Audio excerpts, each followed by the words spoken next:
turn that down a little bit more. Fucking theme song.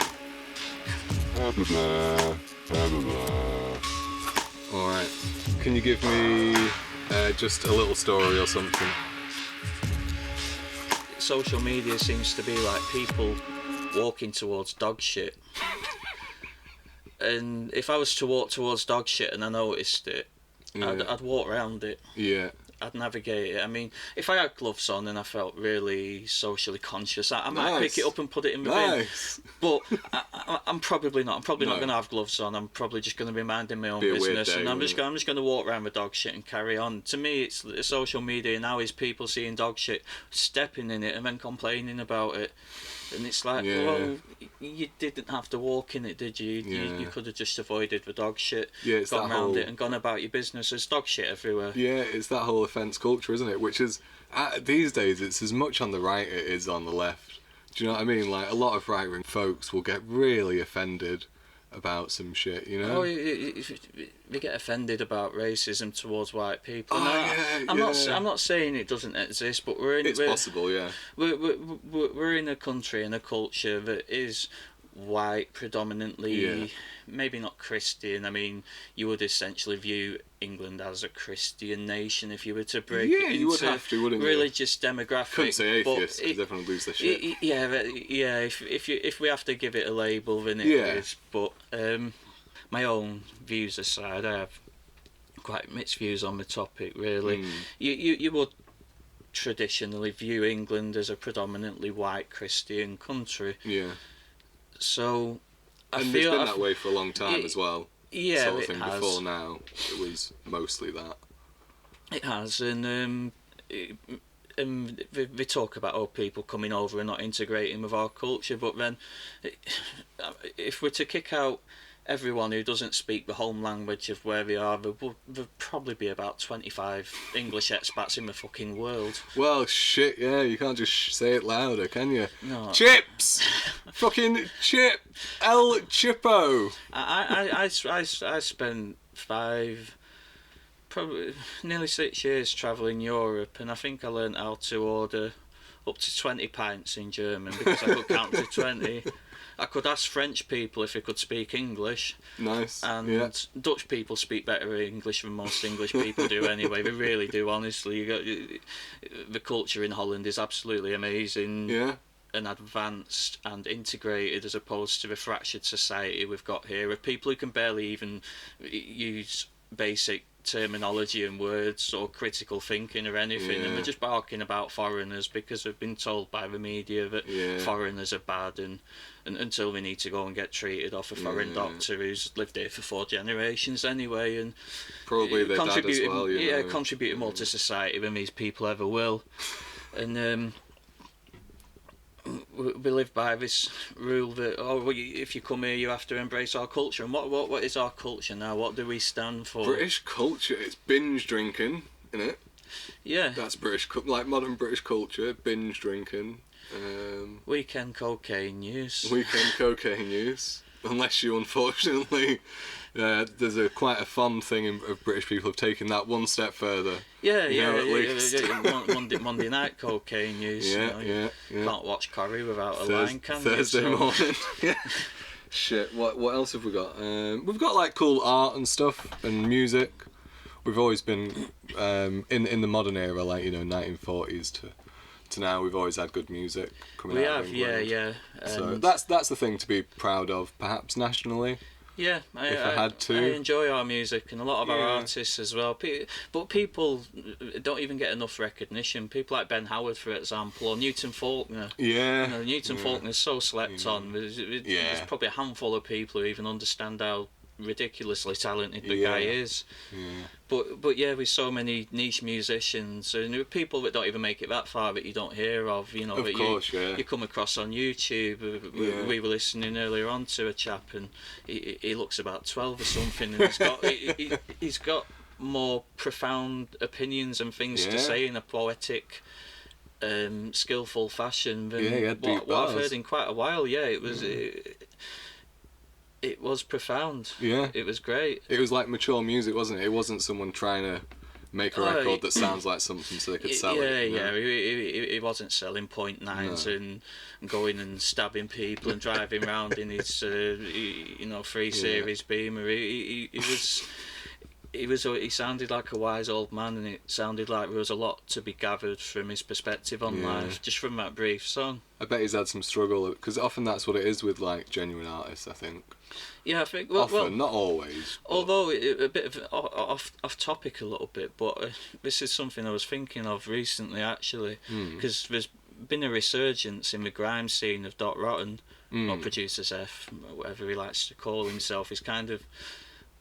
He's decided that he's going at everyone that he feels has done him wrong, and you've seen a lot of his interviews and a lot of the YouTube videos he puts up. He proves that stereotype, because you listen to like his Spitfire, it is 7 minutes of reloads. It is absolutely incredible. The guy, Steak Bake, probably the hardest grime diss track there's ever been. Yeah. Although I feel like P Money won that war because he had more fat to go off, and P Money handles confrontation a bit better. If we're talking lyrical talent, flow, delivery, diversity, Dot Rotten won that. He's a better artist. The guy is a genius. Possibly the most naturally gifted grime artist we've produced as a country. But then there's images of him crying on social media, which isn't, it's not weak at all, but it just in general, he seems... He deleted his entire back catalogue because he went on one day kind of thing, the guy, he's a screw loose, but he seems a lot of geniuses, they are... Well, it's that line, isn't it, between genius and insanity? Yeah, absolutely. And I think a lot of people like that, that really are next level talented, but flawed in some which we all are flawed. Yeah. But they've got some either trauma or some suffering, or just something unusual, perhaps an experience. But the further you go down, so like someone like Dot Rotten, someone who's like big in the game sort of thing, if you're pursuing that genius, you're also potentially pursuing that madness. And when you get to like celebrity level and stuff, like you've got all the effects that has on people's mental health and stuff like that.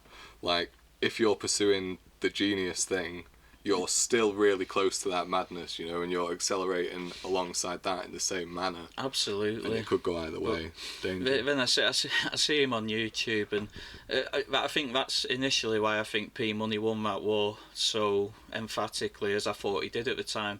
But having listened retrospectively to their beef, I think it's a couple of years ago now. If anyone listening, if you YouTube P Money Rotten, you'll get it come up. They're both absolutely madly talented. And it was just loads of beef. Yeah. They had a big kick off. P Money rushed his studio because he was unhappy. What he termed a violation. He didn't really go into it. Rushed his studio. Right. And off the back of that, Dot Rotten then went at him as he should do in the grime world. I think he went at him with content, with bars, like he's done recently against JK. I think JK got involved in a little bit of a thing between him and Wiley, and he bodied JK. For me, I can't even listen to JK seriously now. He went in on his mum. Apparently, there's allegations of his mum being a prostitute, which he is. Right. He's backing. He is absolutely. He's standing by that.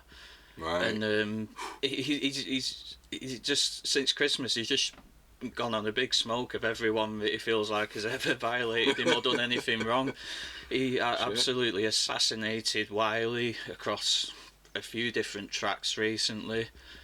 Now getting gains in the scene, isn't it? Well, the scene's like blackballed him because. Has it? Yeah, absolutely. Well, actually, he's his own producer, Producer's F. Right. F. Ellis.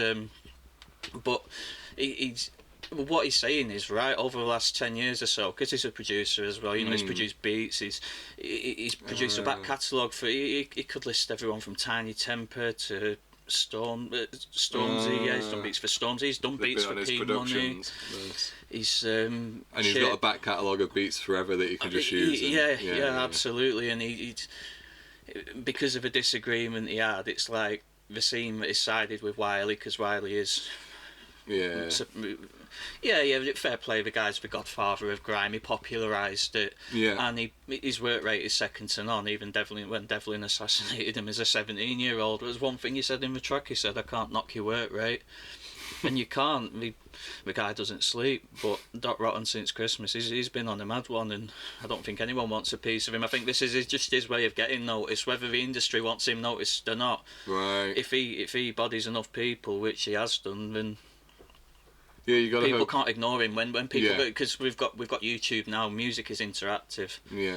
People form their own opinions. You go on a YouTube video, you got people's comments underneath, so you can start to use your own critical thinking. Go look at other videos and piece together what you think. Yeah. So I don't think that, although they can limit exposure in terms of records and stuff like that, you can't limit people's social media exposure. No. That can grow independently of any record label or anything. Especially once it's already got to a certain point where you've got enough reach, then. Absolutely. When people know about you, you've got people like Deep Speaks, who's massively respected in the grime scene and gives feedback on tracks that are done. Oh. When you've got him kind of respecting Doc Rotten as he does, that in itself speaks quite highly. So when's your grime album coming out then? Oh, I'm just a keen spectator. Keen spectator. You take it, man, I reckon. Is anyone like clap back at Doc Rotten?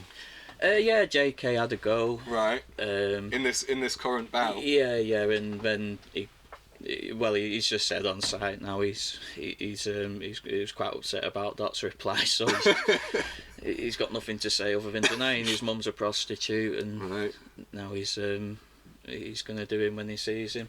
Oh, right. Wiley clapped back. Danny Martin from Blackpool, he's a good lad, I can't really blame him. He tried popping off at Wiley, and it would have gained him a lot of traction if Wiley responded, but Wiley didn't respond. I think Wiley only talks about you if he's got a bit of respect for you, whether it's good or bad. Yeah, or if there's something arranged, because there must be some of that. Yeah. A lot of Stormzy and Wiley having albums coming out at about the same time. It doesn't harm them to kind of revive the grime scene, and it's good for the scene as well. The scene was dead last year. There's more happened in this last 2 months than what happened in the previous 12. Yeah, and it's kind of like storytelling, isn't it? Like in real time. Like, it really is, absolutely. I think that's what draws me to it as a genre. Yeah, definitely. A lot of people don't understand it. A lot of it's just noise. It's just people shouting and talking. You're like, no, please listen to like a cordless fire in a booth or something like that. Yeah. And tell me it isn't artistry, because it's not on an instrument. It is wordplay at its finest. And someone like a Carla, someone like Loki, someone more politically aware and motivated, it's very powerful and profound. Yeah. If Terrorist by Loki, as this point has been raised before, if it was to be played on mainstream radio, what do you think the consequences would be if people started looking and started questioning who the real terrorists are? Yeah. Well, if you look at like the bands like we used to listen to back in the day, like Rage and stuff, and even Limp Bizkit, all those like new metal bands, they were maybe not Korn so much, but they were like really politically. Absolutely. They had like a message. shit. They had a message, and it helped them to have a message because it got the emotion of emotional young men behind them. Yeah, fuck 'em. Absolutely. It's like the soundtrack to my youth when I was that awkward teen, and life was a bit different, and we were all on the same little mission. I think that's what drew a lot of us together. That was our music. That was our message. Sort of break stuff, angsty stuff like that. That was power. And there's that in every generation, isn't there? It's just like the rock and roll half of the generation. Yeah. Sort of thing. And but everybody was taking fucking drugs and drinking. Like I don't think there were many straight people in our generation. Like I think, who were the non-rock and rollers? I was like, everybody was fucking rocking and rolling. People say because we were inverted commas moshers, weren't we, back in the day? But I'm still a mosher, mate. I've still got my double Ds. I've got no hair left anymore, but that's male pattern baldness and androgen usage, so I can't really complain. I had my run, but no, I've still got my roots. I still play guitar. I still view life through a similar lens of what I consider important morally. I'm just evolved as a person. Not to say that when I say that that's like I have evolved. For me, it's not I have evolved from being a mosher to that's not what it's about. That's not what I'm saying. But yeah, inverted commas again. Townies back in the day. It's not like people think, oh, we were drug users and they weren't. God, they were going out and eating 20-30 pills every Friday night. Just different music. They were just listening to Banging Hard House and we were listening to metal, wasn't it? Yeah, no, we again, everyone was on the same mission, really, I think. And no, if I look back, I don't think I had a sober friend, really, growing up. No, and I mean, maybe there's an aspect of that that's echo chamber, maybe we didn't move in those social circles or something, I'm sure well, people with horses were around, No, well, I think it's like... But they were banging it as well, weren't they? Everyone was, and you look at it like now. If you look at some of the statistics on cocaine usage, I think London, and you think London's predominantly made up of very successful, thriving businessmen, and people living a high pressure life. Not people who are just going out having a bit of a mash up on a Friday night. People who millions and millions of pounds ride up on them being on point. And London's usage is higher than Amsterdam's per person. Shit. And a lot of those people, they aren't people running about getting 3 for 100 on a Friday, like I say. They're getting a bowl. These are serious everyday users. Yeah. Flashy ones as well, like it's like champagne, you get an expensive bottle of champagne, you get a big thing of Coke and you're the hero at the party. Yeah, no, absolutely, yeah. You turn up with an 8-ball and people are drinking 3 grand shots of brandy and... it's a different world, but people act like drug use and issues, anxieties. It's kind of like class dependent or wealth dependent or social status dependent, and it's really it's not at all. It's not, and there's so much evidence to that. Like Wolf of Wall Street stuff. Everyone knows that all the big business. Well, not legally, we don't know that any of them. No, but we can hazard a guess. Maybe high-powered cocaine businessman is the one that makes a success of it. Absolutely. Every time he will get all the money, and then it'll go drastically wrong. And yeah, but again, like even with like mental health and stuff like that, I do believe that money can facilitate an easier path to happiness. Yeah. Absolutely. People, if used correctly, yeah. But you can get drunk on money and have a come down as well, and it certainly doesn't guarantee happiness. It gives you a means with which to pursue happiness. Yeah, with with more ease. Yeah, less resistance. Money is to wealth what I consider wealth, as to what the pound is to money. It's just a form of it. And if you've not got emotional wealth, if you're not happy. If money bought it, then there'd not be another rich person ever die ever again. Or kill themselves anyway. But instead you get some of the most successful people in the world, or notorious people even, maybe not successful because they're dead, but some of the most talented, some of the most well known, some of the most nationally treasured people. It is a mix. Kill themselves because they can't cope with life, and money's not saving them from that.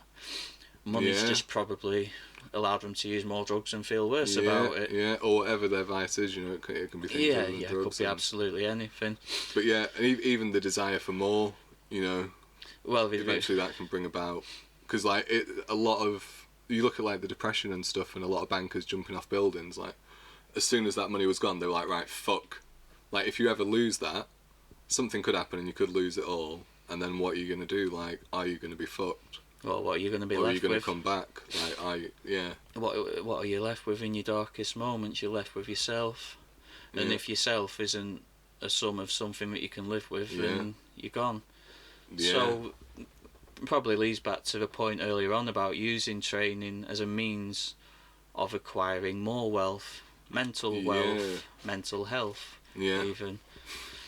Well, you could use either terminology, but it's the same thing, just using positive habits rather than destructive habits in order to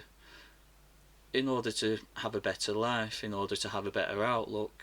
And then when you do, if you do hypothetically happen to use any substances, you'll be using them because you enjoy them. You'll be in a good place to, not because you feel like you need to. No, you won't be taking something to escape from life. You might go on a stag do and you might end up slipping and falling a line or two of cocaine, and that's not going to be the end of the world, is it? You know, you're going to wake up to fight another day, you're going to be alright, you're just going to feel a bit rubbish. Probably have had a lovely night as well. Yeah, and you've got good memories, and you feel a bit rough, and it's part and parcel of a game. You're okay with that, and you go back to your normal life. But then if your normal everyday life is that, then look at someone like Daniela Westbrook, her life's a mess. Right.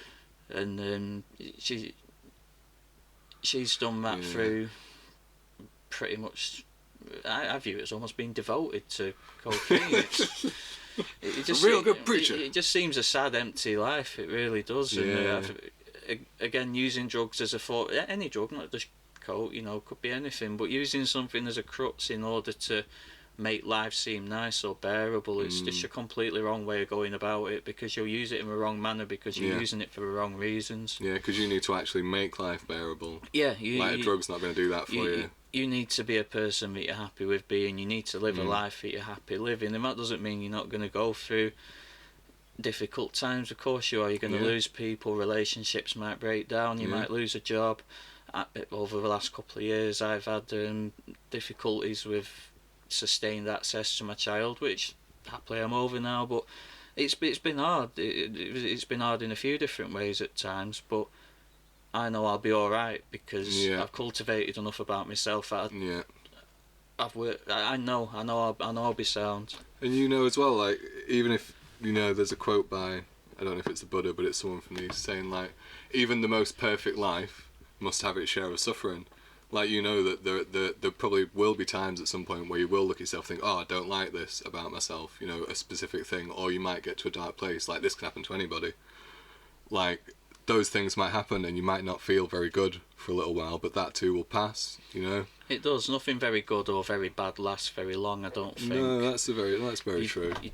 You get peaks and troughs of things. Yeah. At the moment, I'm quite content personally. My life's going okay, and that's not to say it's problem free. It isn't. Yeah.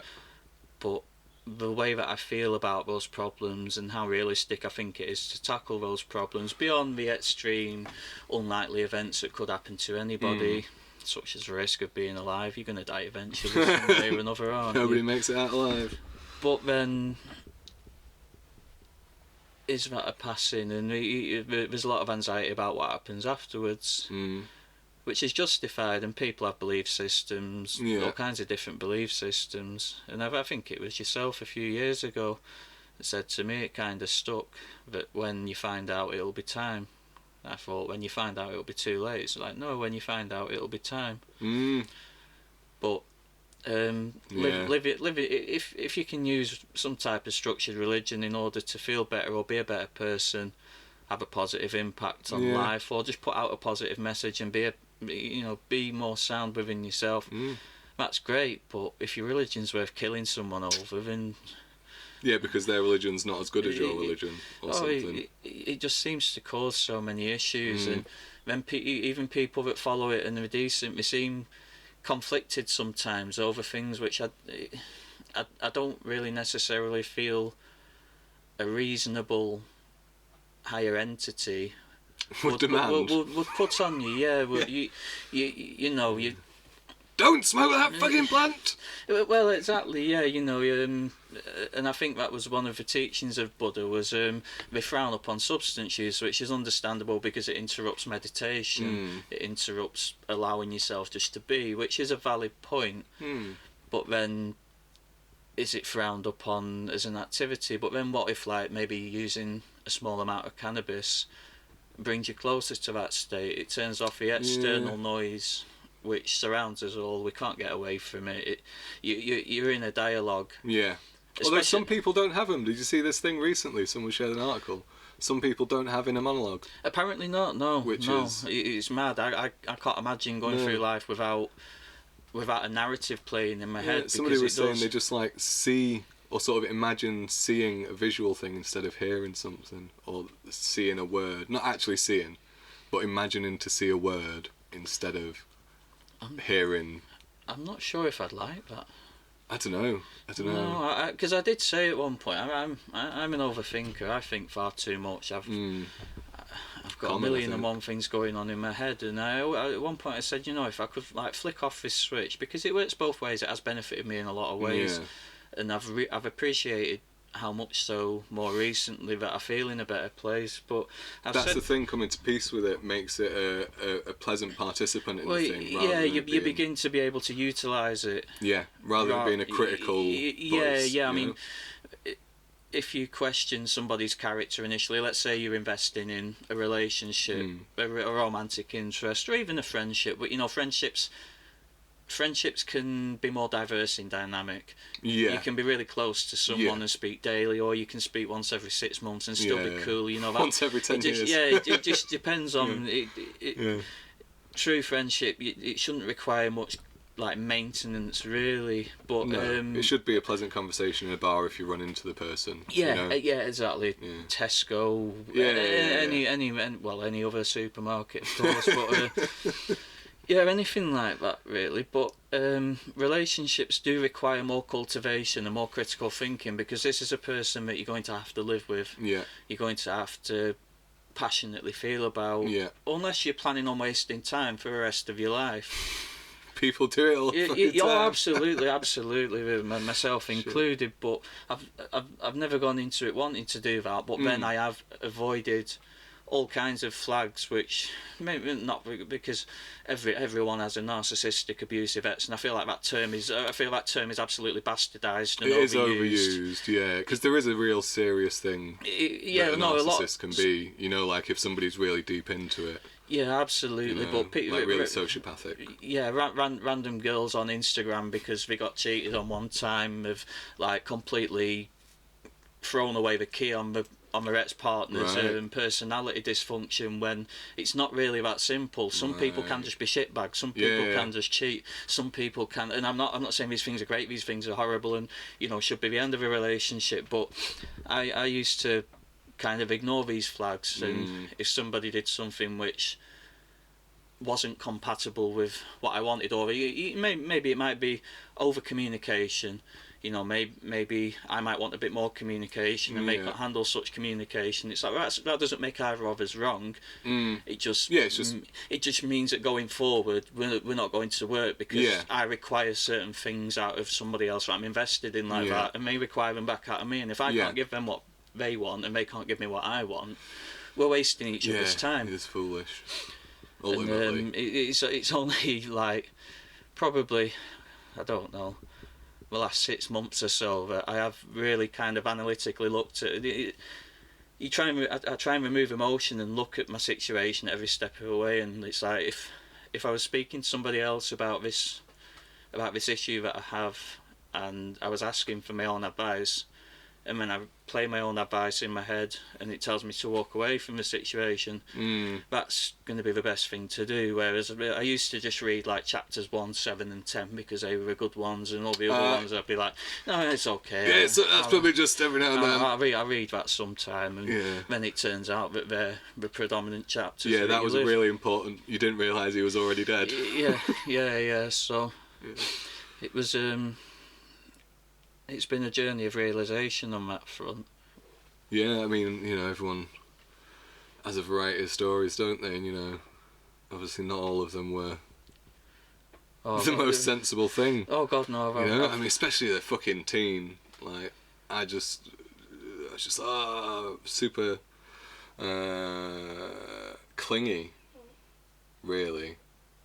Clingy and like over emotional, like teen, like. I think a lot like of goth, a lot of people that I speak to, myself included, are like that. We were very.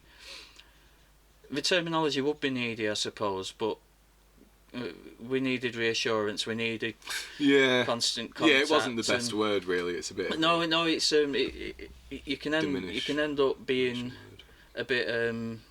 And I've absolutely done this before. You can end up being a bit suffocating in a relationship, and it's not healthy, and it's not something you can help at the time. You have to step back and realise that you're doing it. You have to do the work. And then you have to differentiate then what is me being a bit needy and unreasonable, and what is the other person just either being absolutely kind of ignorant of anything outside of their own wants.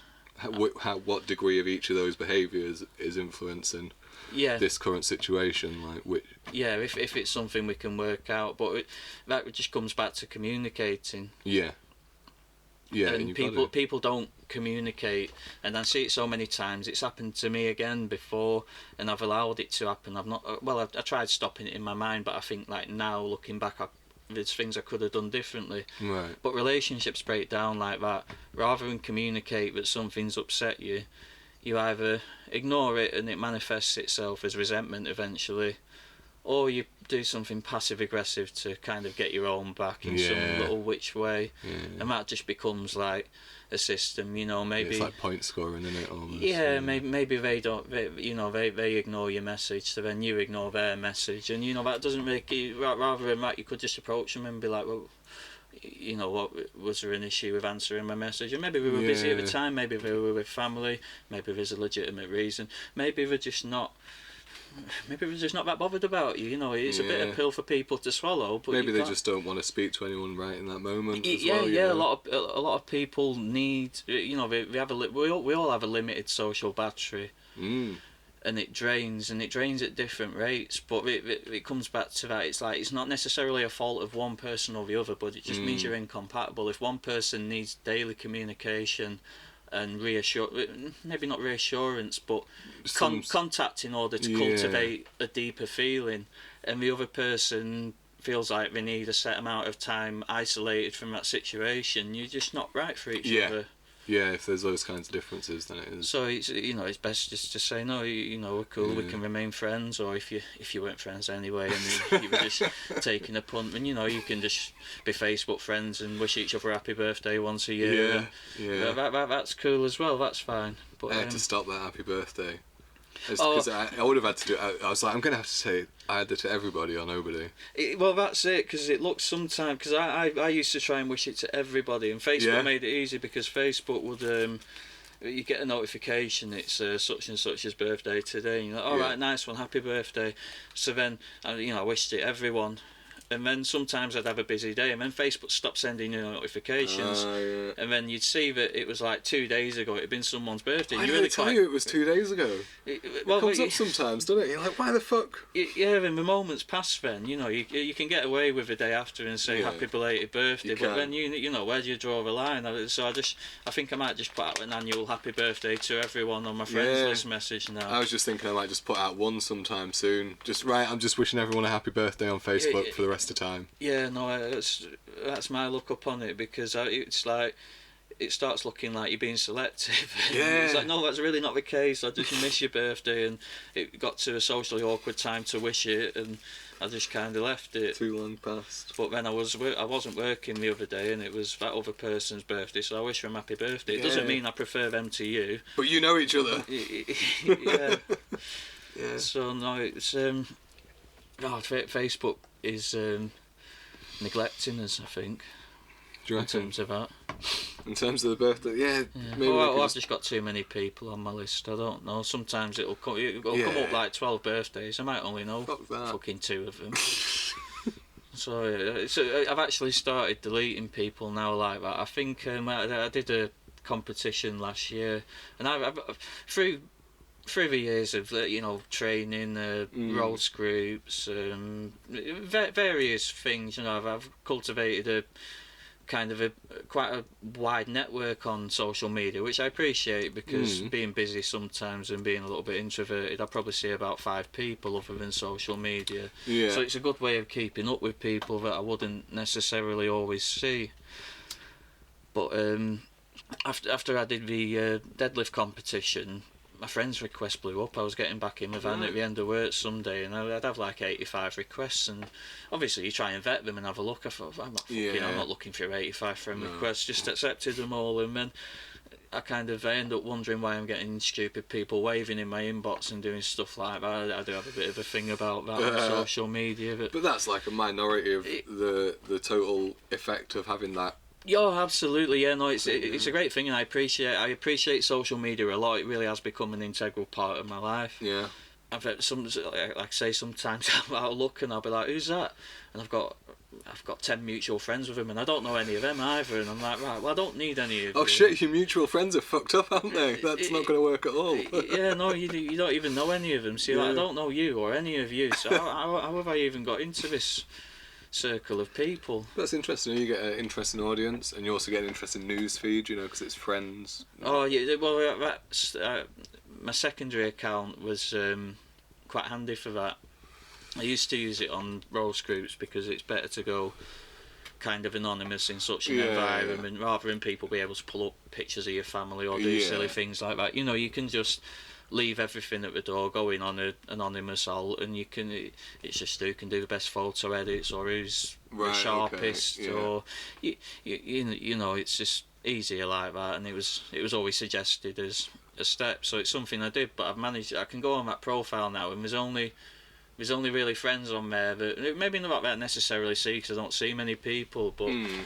It's only people that I would interact with. People that you actually know. I've spoken to at length more than once, or we've had some kind of interaction where I'm like, I know them. You know, if I saw them come up, I'd wish them happy birthday. Yeah. There's some people on my main profile. It's like, no, no. But you know, you're exposing them to some positivity and stuff, aren't you? And they've obviously. Yeah, no, absolutely. Again, you can't have everything positive without some kind of drawback, can you? Yeah. And I mean, you don't necessarily, like, if people flock to you for a positive message, that's nice because they're already looking for one. It's but great. It's also the other people that aren't looking for a positive message that you really need to. Well, there's quite a few people that I've kind of filtered out because I feel. There's one particular name that pops up, but I'm not going to use it. No, there's no need don't to. put any names on the mic. No.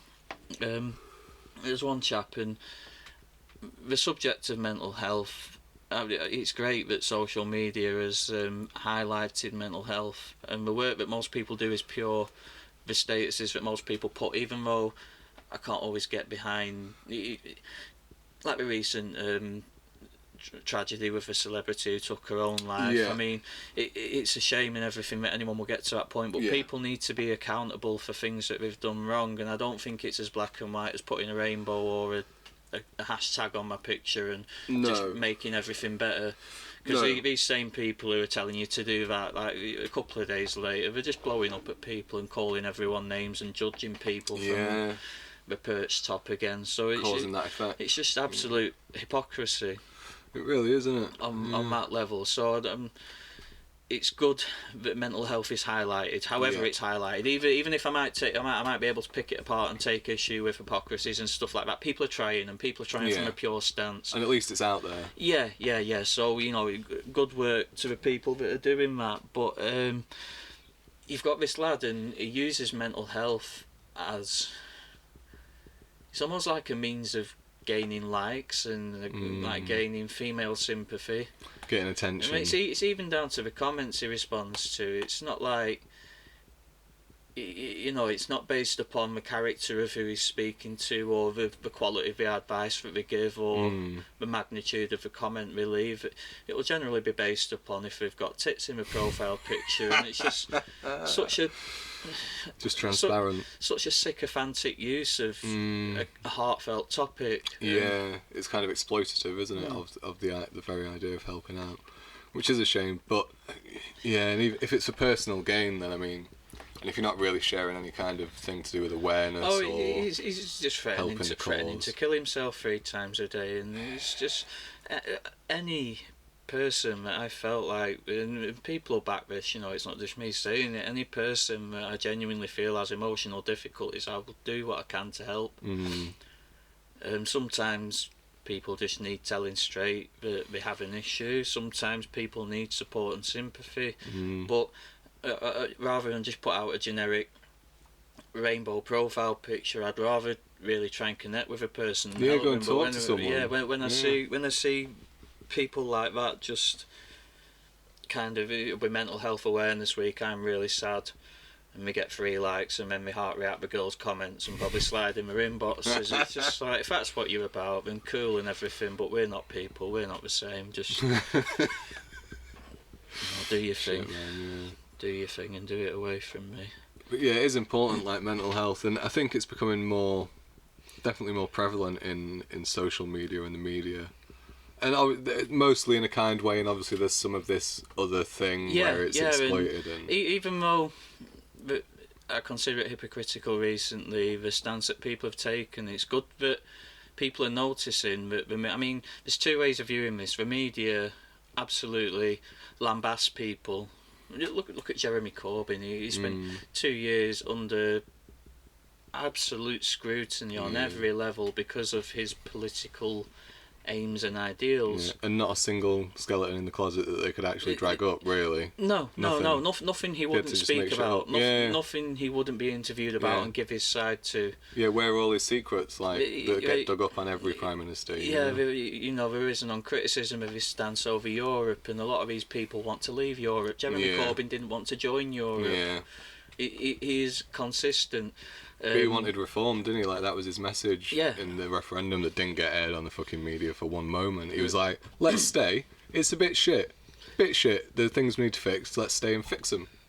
And try and fix them, Which would have been a better solution. I think so. Because why run away from all your friends, like the whole of Europe? Like, why? Like, oh, this is shit what you're in, so we're going to run off. I can't. I can understand the thinking of leaving. But I can't understand that people don't see that this is somebody who was consistent about what he said and his message. Yeah.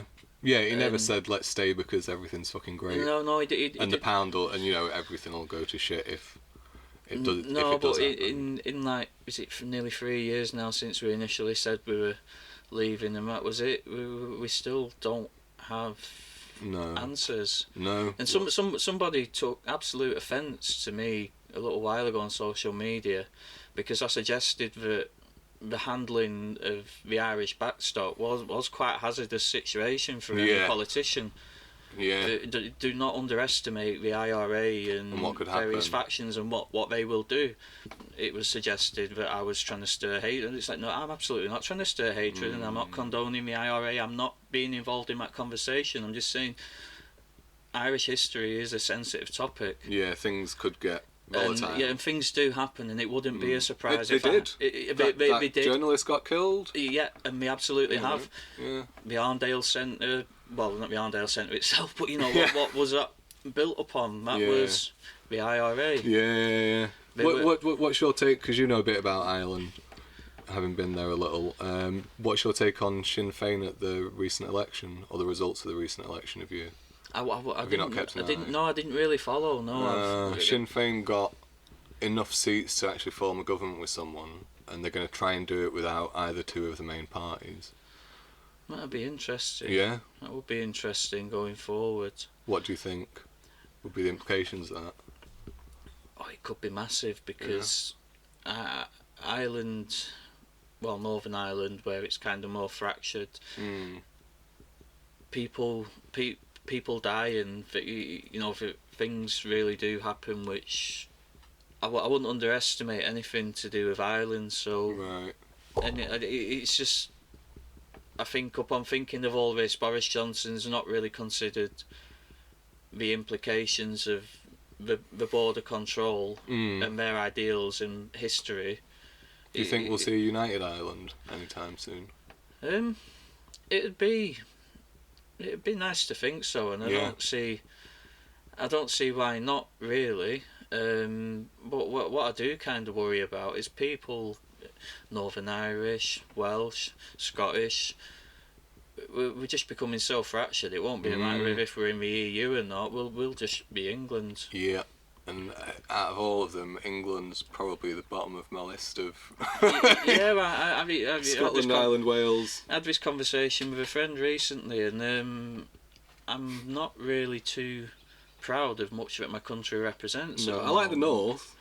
Apart from they voted fucking Tory. Apparently, unless it was heavily rigged, I don't know, but that's a different conversation. No, I like the North. I think they did, and I think it just demonstrates the power of the media that somebody can be tarnished enough that nobody will actually question what he represents, what he stands for, what he aims to do. They will just look at what the media tells them about his history. And they'll even listen to him and like his policy and say, I agree with him on a lot of things, but he can't be Prime Minister. Yeah, and then voting a man who can't even comb his hair. It's just, absolutely insane. What is wrong with Boris?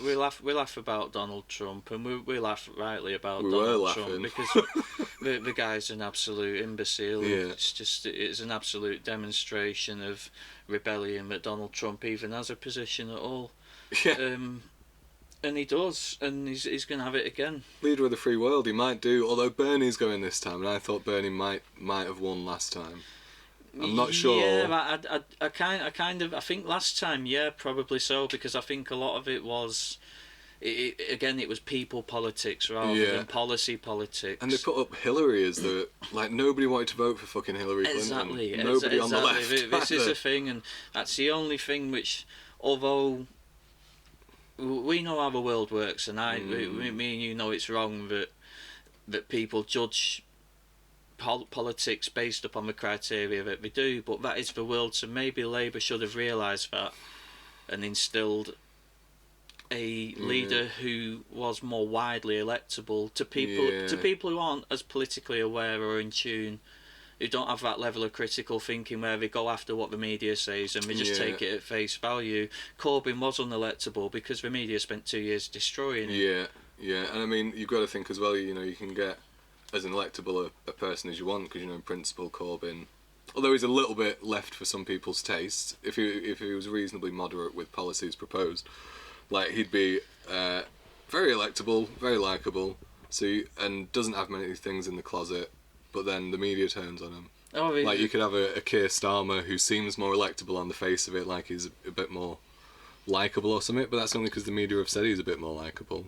Oh, exactly. If you break down what most politicians are, they're awful. They're not likeable. People say it's the best of a bad bunch. It's like, well, no, you had the opportunity there for a guy that would probably be upset if you fell asleep hungry at night. Yeah. He just has that basic entry-level human compassion. He's not a complete sociopath. He's not perfect, but he wasn't beat out at school. He represented change. He represented a different option, and there is no realistic other option now. No.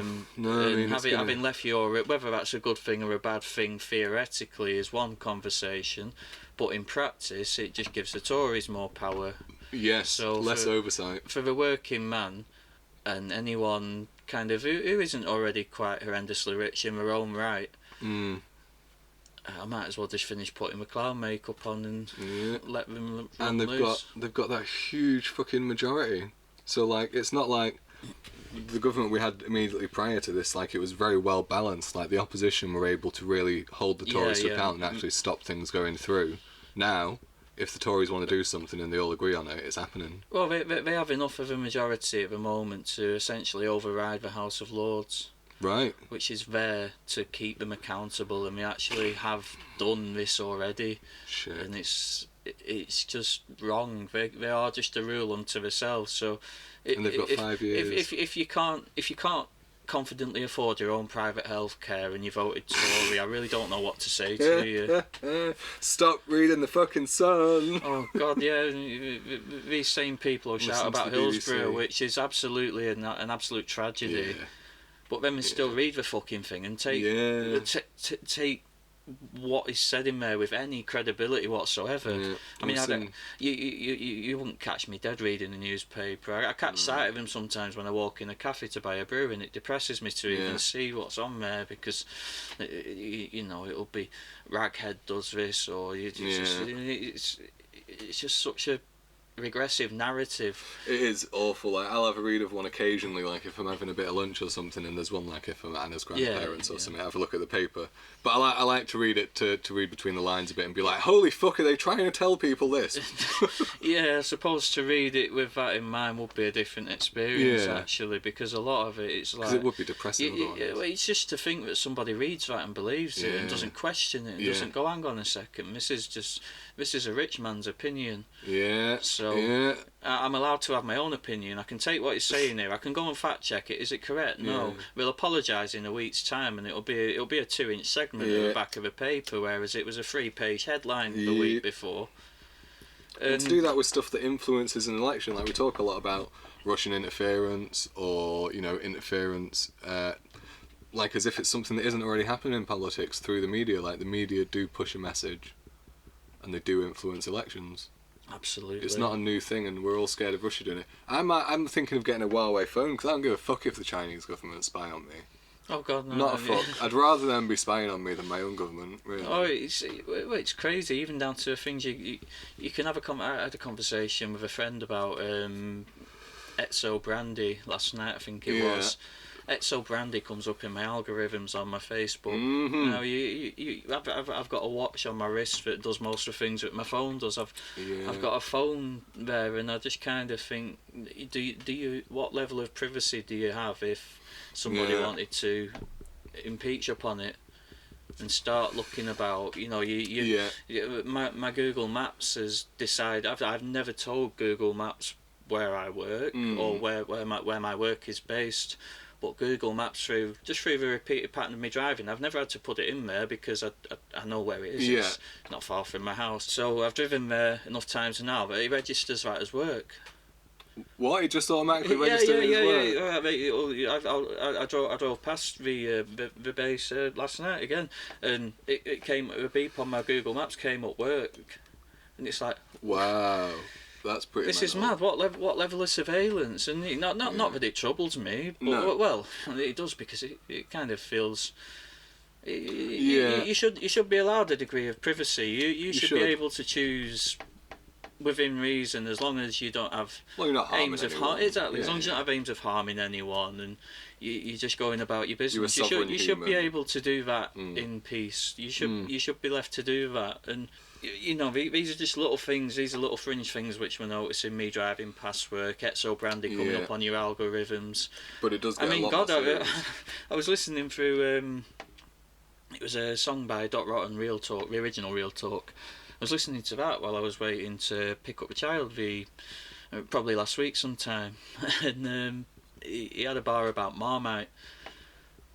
And honestly, I scrolled down my Facebook whilst I was sat Park Station Reef. As any police listening, obviously, I was out there because I was waiting for someone to come out. And I'm scrolling through my Facebook, and I get an ad for Marmite peanut butter. Now I do like Marmite peanut butter. Oh mate, I've just tried it. That is the dog's bollocks. It's really nice. It's very nice. And people say, "Oh, you either love Marmite or hate it," and I'm on the fence with Marmite. Oh yeah.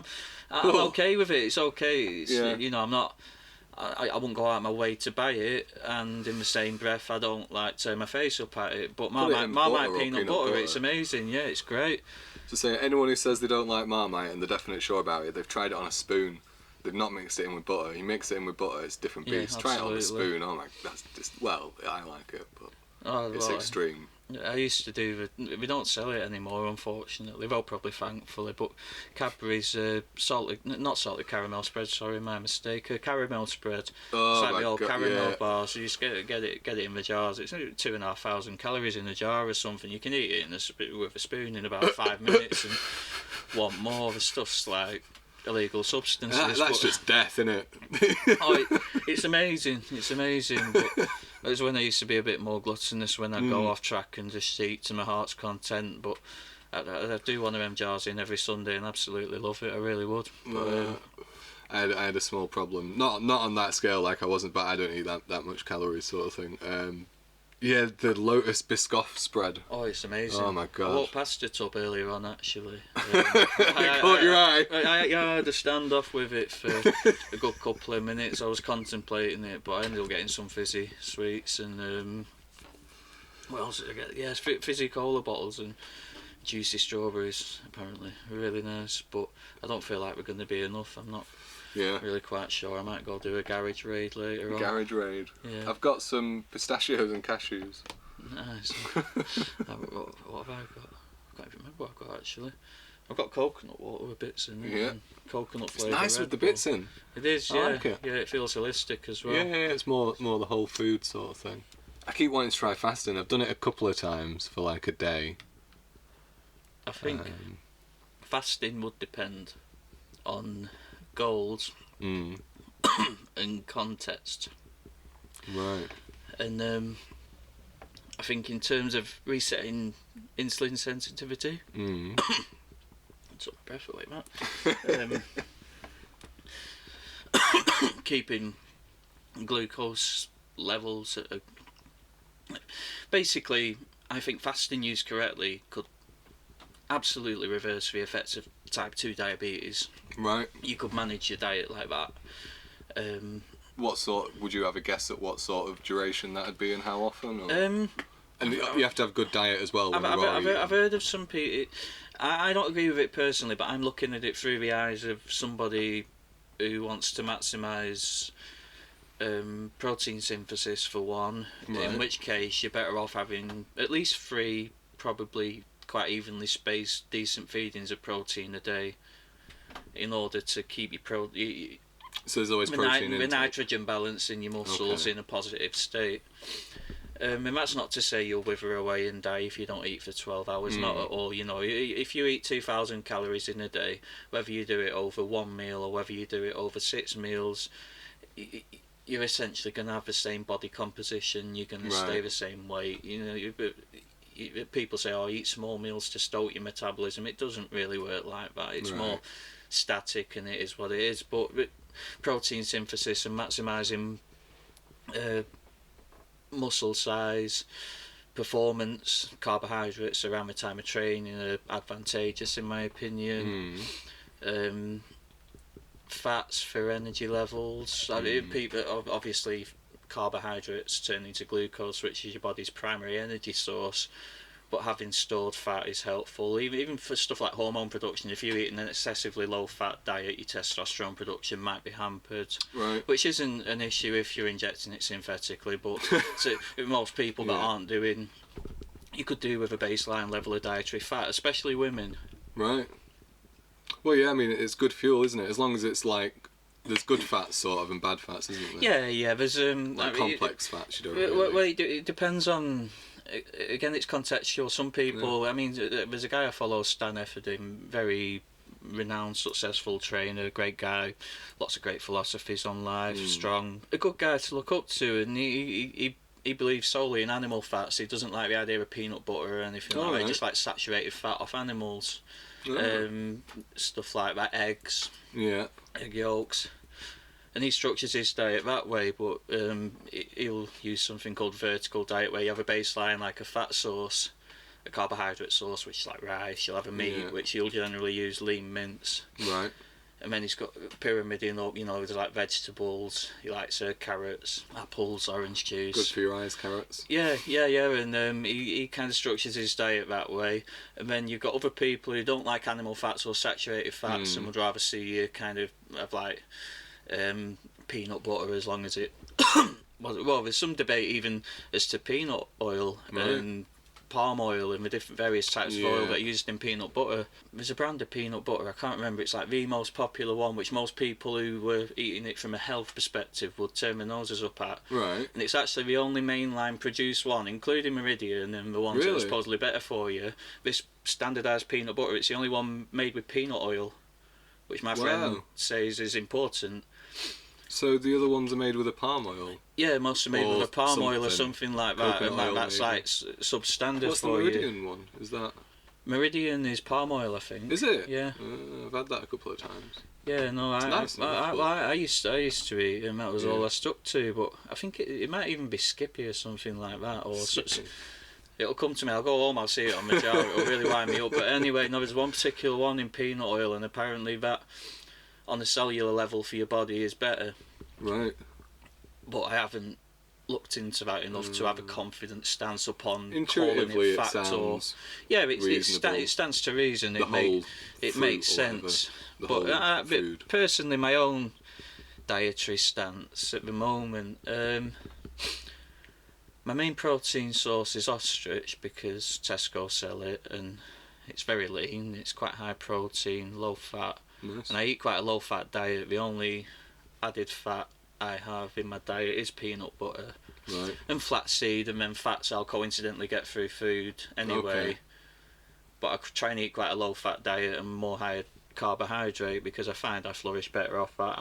I do removals for a living, I'm active, I train, so it just seems to work better for me. Some people quicker fuel. And I'll use rice as a primary carb source. I'm eating a lot of Cocoa Pops at the minute. Right. sweets of a night time, which I can't justify for any health reason. I just like them, and I'm generally baked at that time, so I probably need to drop that if I want to get much leaner. But yeah, no, I stick to quite a basic, similar kind of diet. I mean, I eat Greek yogurt and put a scoop of protein in that, stick blueberries in, that's my last meal with some peanut butter in it. It's kind of a nice little round. Yeah. Put a little bit of salt in. I like salt for a little bit of salt. Yeah, I like salt for athletic performance. I think Right. people who are active should probably consume a bit more, and I'll put a low salt on my meals because that's potassium salt, and your potassium to sodium ratio is actually quite important. It's good to get more potassium basically within a safe level. Too much can kill you, but you'd really have to go on the potassium things to kill yourself. You just really would. It'd be hard. So you're just topping that up like as a mineral? Yeah, I just sprinkle it on most meals and just get potassium in that way. It's an easy way of doing it without all the calories of eating like sweet potatoes or stuff like that. Bananas. The sweet potato. Oh. Yeah, they're well nice. I used to stick protein bars inside them. If you bake it for about 90 minutes, amazing. Stick a protein bar inside it, let it melt. Or a Snickers actually. It was really nice with a Snickers. Melt a Snickers inside. Killing me. That sounds amazing. Oh, it really was. Yeah. I think that wedding cake monged me. I got brain freeze for a good solid fucking minute or something. That's the holy trifecta: pop, beer, and something else. Psychedelics, probably. Fucking hell. Who had DMT? Someone had DMT quite a lot. I tried a little bit off someone. I've tried it twice and not broken through, which pisses me off no end. No, I can imagine actually. Yeah. Apparently, it was like the ultimate way of doing it. You have like 3 preloaded pipes. Right. And you do that, and that's supposed to fucking absolutely do you in, which I can imagine given the potency of how I've heard it described. Yeah, I think that's the step, because like McKenna said to take 3 hits, didn't he? And he was like, make sure you take 3 hits, like not like have a pipe that's got the correct dose in, and make sure you take 3 goes on it, sort of thing, to make sure you get it all out. So I think someone's taken that a step further there for... Yeah, seeming so, yeah. Yeah, do 3 pipes. That'd be fucking intense, like, given how I've heard it described. Anyway, I've not had it, but... When I had it, I saw, just in the distance, there was just a triangle, and there was loads of weird colour and shit. It was really far away, so it was small, like maybe yay big in my vision. And there's loads of colour and weird shit going on in there, but I knew that I wasn't going to get to go to there. Like I could see it in the distance, but I just knew immediately because I was stationary in the space. I wasn't moving towards it. I was just And then I read after that is a thing that's called the tunnel, and that's one of the things that people sometimes report is there's the waiting room or the tunnel. It's often called. Yeah. It's like the Matrix or some shit. That fucking drug. Jesus. No, it's someone was selling it in vape form. Yeah.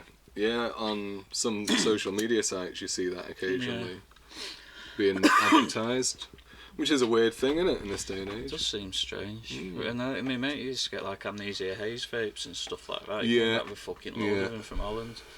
But it's another sort of... Well, Holland's a bit better in it, but it's another sort of dangerous thing because some of the deaths from sort of vaping over in America are like black market weed vapes. It's not the cannabis, do you know what I mean? It's some whatever they put contaminant or some bad oil or something, you know. Yeah, no, it's So by having it be illegal, like getting a DMT vape, it might be the best thing you ever purchase, but it might also have an adulterant in it, you know. Do you in? Yeah, or cause some kind of problem, and worst of all, maybe not even get you high. Could you imagine? I think it was about £100 as well. Yeah, it was. So it wasn't cheap. Yeah, but I mean the good thing about the internet, I mean really, you want to go to the dark web for that, but then I haven't actually got onto the dark web to have a look. Well, I've looked, but I haven't done anything on there. I haven't purchased anything because you have to get into Bitcoin and encryption and stuff like that. Yeah, I've never got into Bitcoin. I've known people on WhatsApp groups and I've dealt with them. I've known people who would send you anything, fucking weapons, whatever. But I don't like the idea of stuff like that being posted to my house. No, Jesus, no. Stupid if you to use your own gaff to get fucking Class A's or stuff like that posted. But I keep being tempted by fucking salvia. That's one of the first drugs I tried, salvia. It's one of the greatest. Like, if you, like, pound for pound, No, not pound for pound. Sorry. No, but it's the strongest psychedelic. I think so. Like, Yeah, I have it's had stronger some. than DMT. They say. I think so, because I have had some fucking mental experiences on salvia. You can go to a proper other place, like people say on DMT, can't you? I've literally been fucking flying through space, just sat in a chair. I've literally had the downward force of fucking crashing through space on my body and been sat in a chair like that. Yeah, it is bonkers. Were you ever an inanimate object? I was a corner once. I was just one with whatever I was. I probably became a sofa by default. But you really feel like the thing. I found that I really felt... I think, I've had a bit of sofa and just really felt like I was the sofa. But yeah, like that breakthrough experience going through space, that's what people talk about in DMT. And it's a different antagonist, isn't it? It's a kappa opioid antagonist instead of the normal serotonin antagonist that you get in a psychedelic. So it's a very unusual... No, well, that stands to reason, man, yeah, because... Yeah, it's going through a completely different set of receptors, but causing a hallucinogenic effect. Yeah, I absolutely tripped. The person I was with at the time, I was like sat next to him, and they turned around and had a full conversation with me, which I participated in and spoke back. And they swear on everything precious to them, and I believe them, that this conversation didn't happen. There was no conversation. Shit. So it's like I've just been looking at them, and my mind has created an entire scenario which has played out in front of me. That's intensely real, though, isn't it? It was crazy. It was as real as a conversation I'm having now, and it just didn't happen. Jesus. Yeah, it's a weird. Yeah, some crazy experiences on that, and I think like because it was legal, you think, oh, it's all right. And some of the strongest, hardest things I've taken have been legal highs or legal. I mean, mushrooms were legal. You could buy mushrooms from a couple of places locally. So you could get that long duration, intense hallucinogenic experience, or you could get the short duration, really intense one that you would get from DMT. Yeah, from a head shop. Yeah, and it was the extracts as well, like the leaves. Yeah. Yeah, but no, the extracts themselves were heavy. They were the bee's knees. They're like, people say it's dysphoric is the word they use for it rather than euphoric, which is why a lot of people don't like salvia. Like, it's got a reputation for being, people try it once and then go, I'm not fucking doing that again. But I say to those people, try it twice. Yeah. No, but that makes sense really, because it does cause a disassociation, doesn't it? It's just like whatever salvia does to you, you are just a passenger. Yeah, you're just on for the ride, and it is it's a powerful fucking thing. And I'm really glad that was legal for a bit and I got to smoke it. Yeah. Because it's pretty amazing. And they say it's up there with DMT, which is illegal, and therefore I cannot have, there's a whole bunches of this bit of conversation that I'll let it out, but I might use some of it. But no, I mean, and thousands of years people have been using these things. Well, the potential for treatment of mental health conditions now.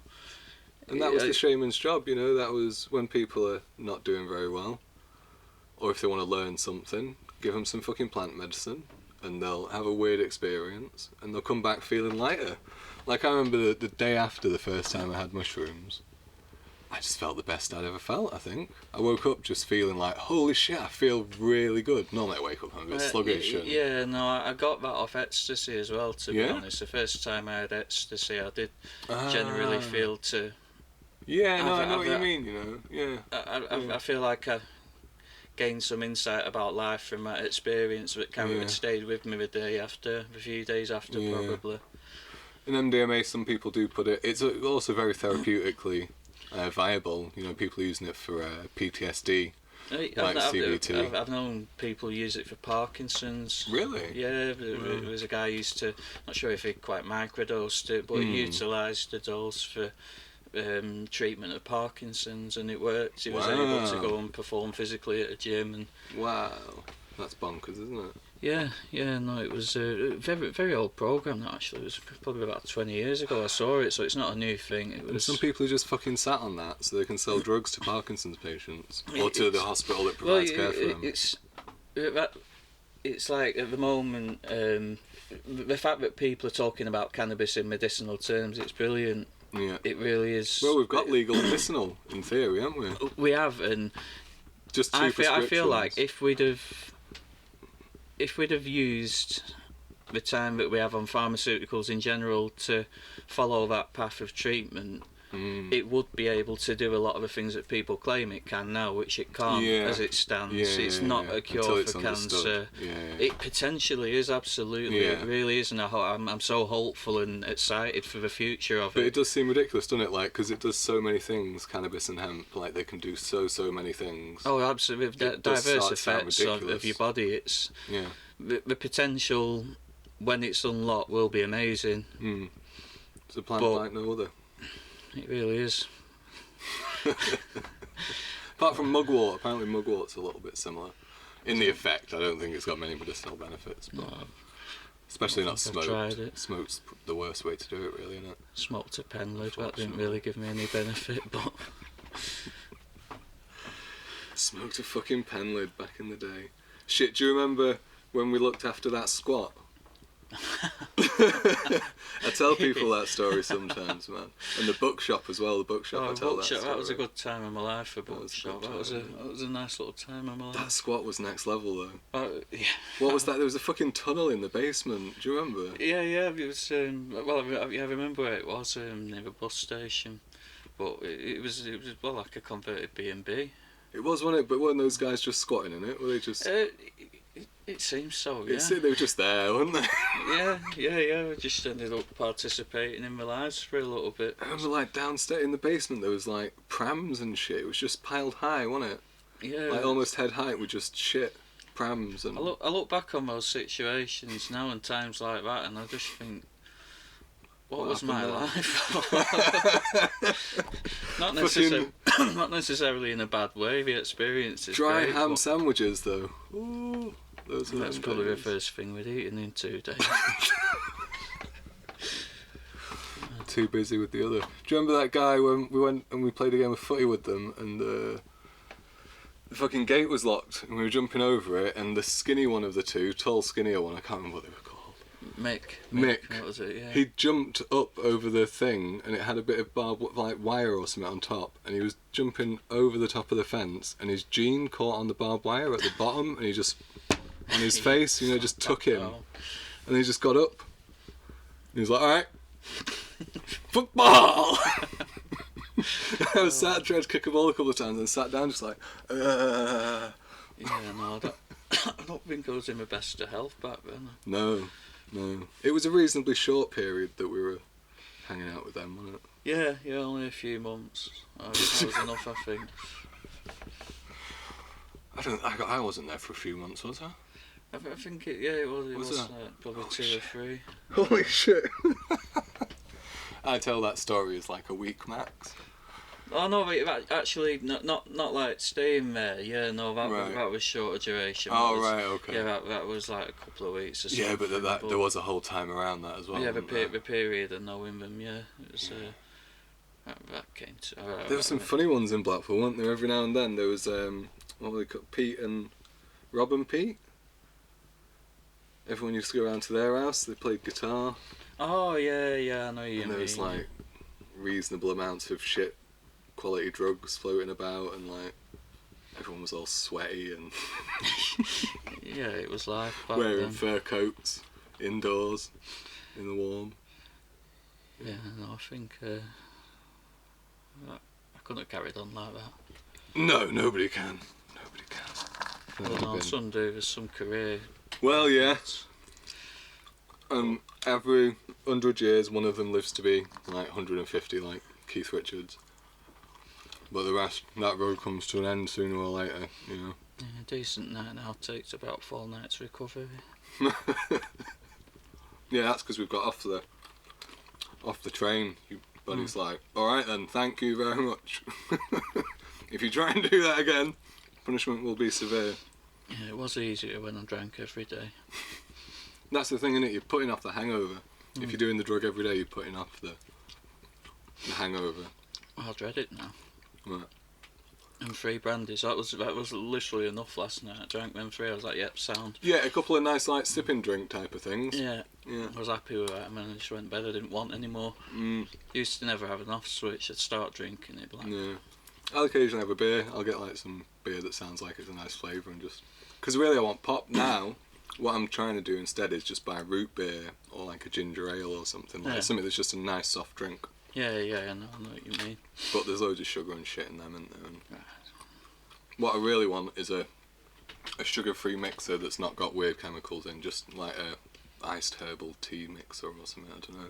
Yeah, it'd be nice. Oh, there's a certain type of tea that my mate said that she was brewing. Alright. Oh, what's it called now? It was on my Google search. Begins with a K. KT. I don't know. It's going to wind me up. Is it kombucha or something? Oh yeah, like yeah, that? it's like a fermented something. Yeah, that's it. Yeah. It's like alcohol content, like a fermented tea. Yeah. I've not tried a tea. I've tried that. What do you call it? Kefir. I don't know what. Yeah, I've heard of that. No. It's alright. It's a bit weird. It's fizzy milk. Just very lightly fizzy, but it's still fizzy milk. Sounds strange. It is a bit strange, and it's got a bit of that. You know how soda water tastes kind of metallic? Yeah. Because it's fizzy or something. It's got kind of that flavour a little bit. But quite nice, and apparently full of good stuff, I don't know. Yeah.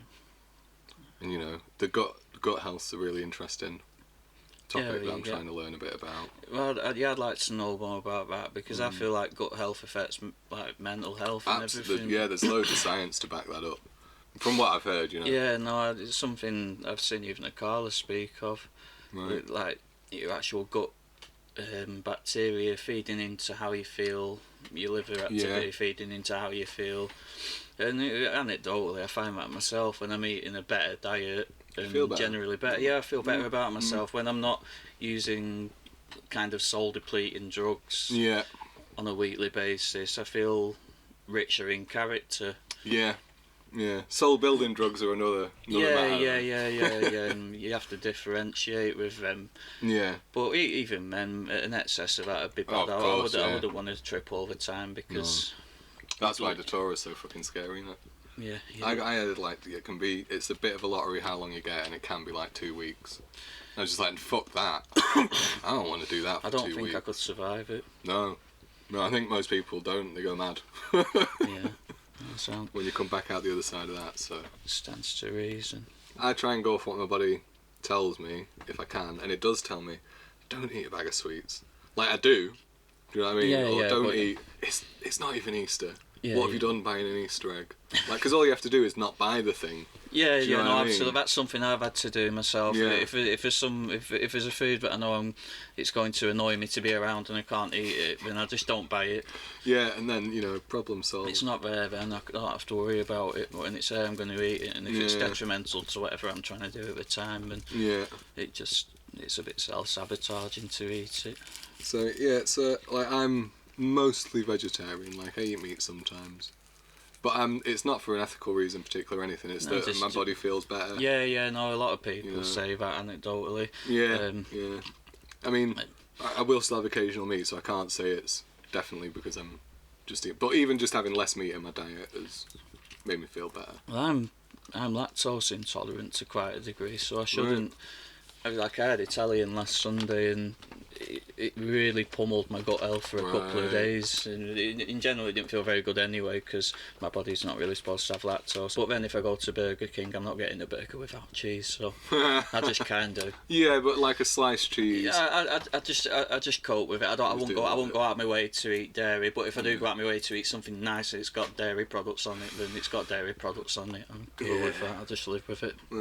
But everyone's got it to a degree, haven't they? Like most adults lose the lactase enzyme. Just depends to what degree you do. So you could take a digestive enzyme in order to be able to digest it, but but chasing after. It depends if you want to eat cheese and stuff. That bad, and then some people it doesn't really affect them too badly anyway. Some people don't get it all, but apparently they're mutants by definition. I'm not so sure about that, but people who don't lose the enzyme are not evolutionary.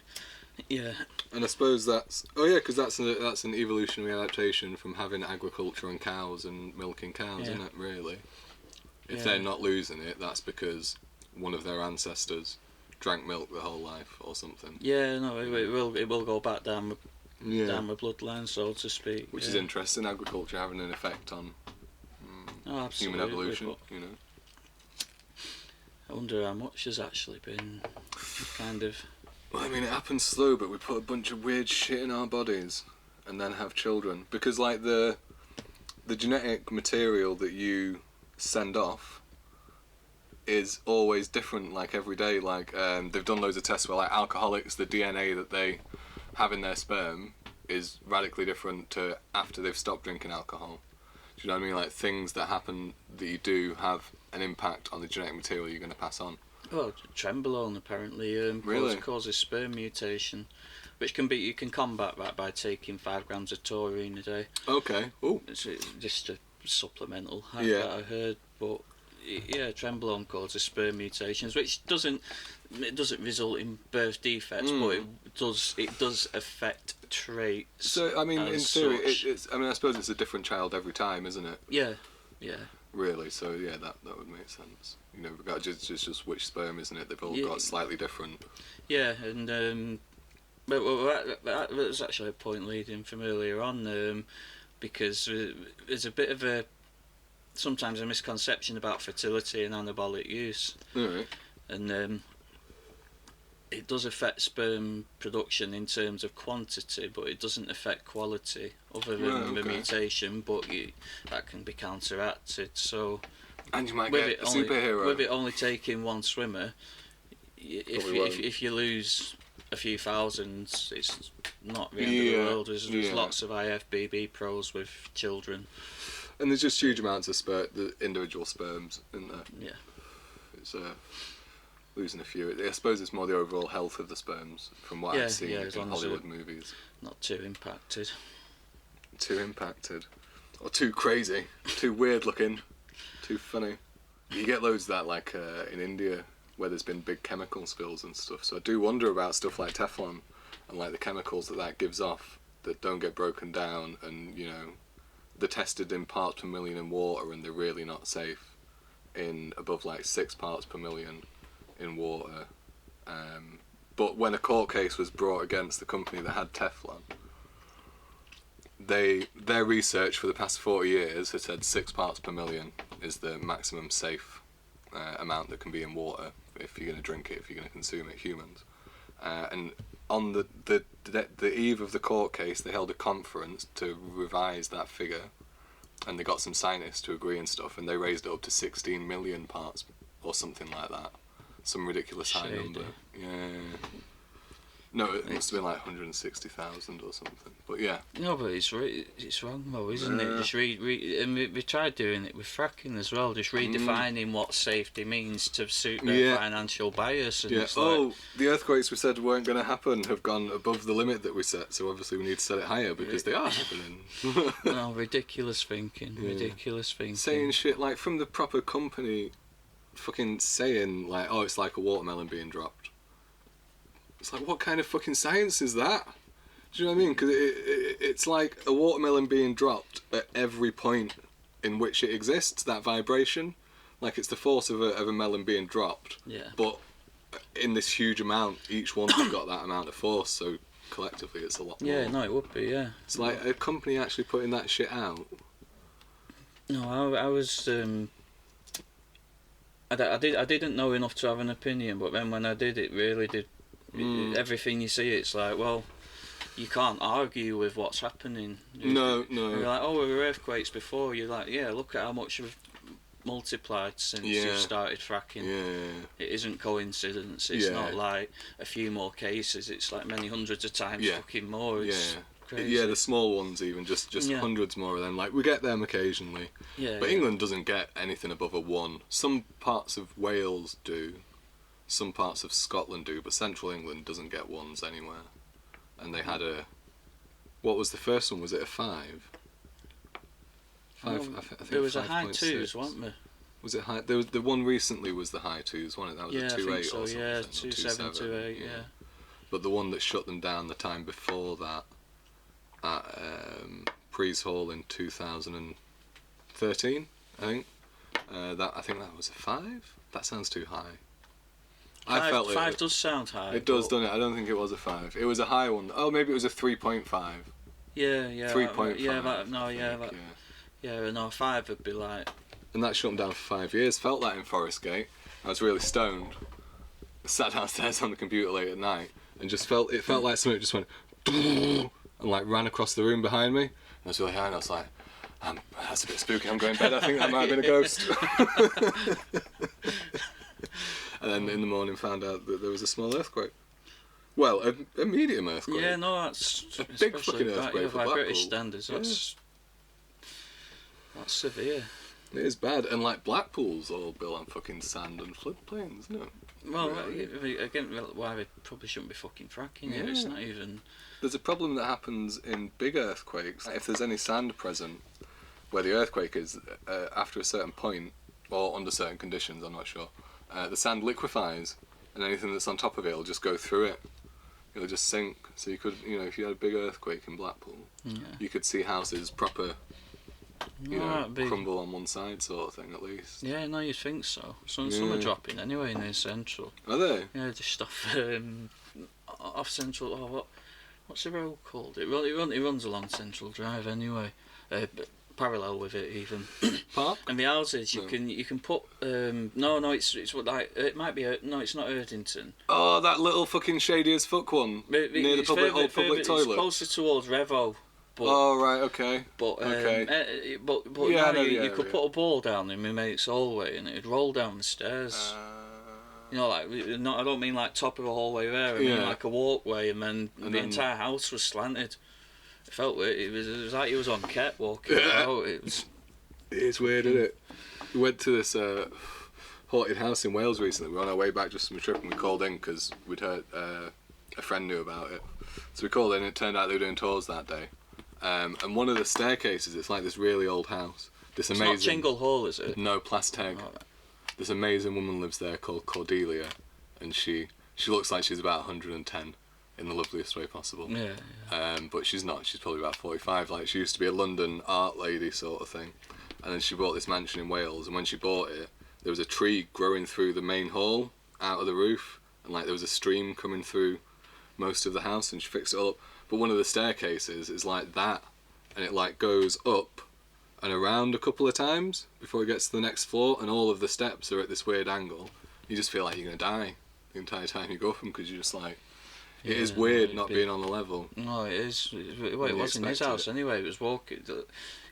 Everything's pissed. Yeah. A load of her floors were like that as well, like underneath the bed. It's crazy shit. She had some old like turn of the century baths with weird showers in and shit. She was on Obsessive Compulsive Cleaners, where they go around and save someone's house to clean the OCD people. Yeah. She was on one of them, like saving her country house, and that was brilliant. She was like, you can only use cold water, don't really want you using hot water, maybe a little bit of soap, but just ask me first. And they were like, oh, what about bleach? And I said, no, none of that modern muck. But it's all antique furniture. She had a little couch, like a little antique couch thing, and the tour lady said there's only 2 of them in the world. I think there were a couple more, but they haven't survived. And the other one's in the White House. Oh, what? Yeah. And apparently they're trying to get it off her. And she went, no, don't let you.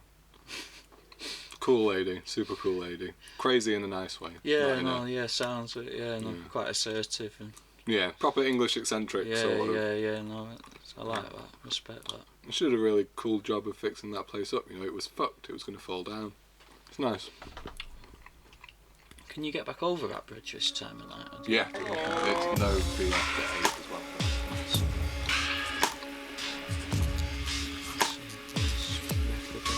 Yeah?